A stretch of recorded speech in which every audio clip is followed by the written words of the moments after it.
ए doctor बाबू अरे का है वो? डीजे दुर्गेश कुमार पुशाम देखना मोला का हो गए है। का हो गए है? मोर गोड़ हाथ अब्बड़ पिराथे गा। अच्छा देख तो का होथे, का बीमारी है? आना था थोकन तीर में आ। डीजे दुर्गेश कुमार पुशाम मनोरी कॉलोनी टोला।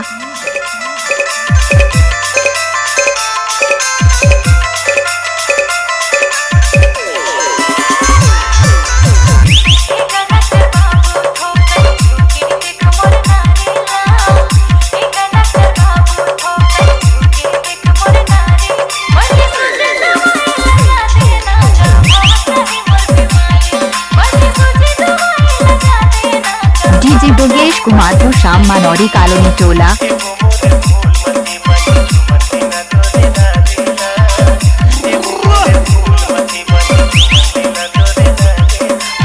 डीजे दुर्गेश कुमार पुशाम मनोरी।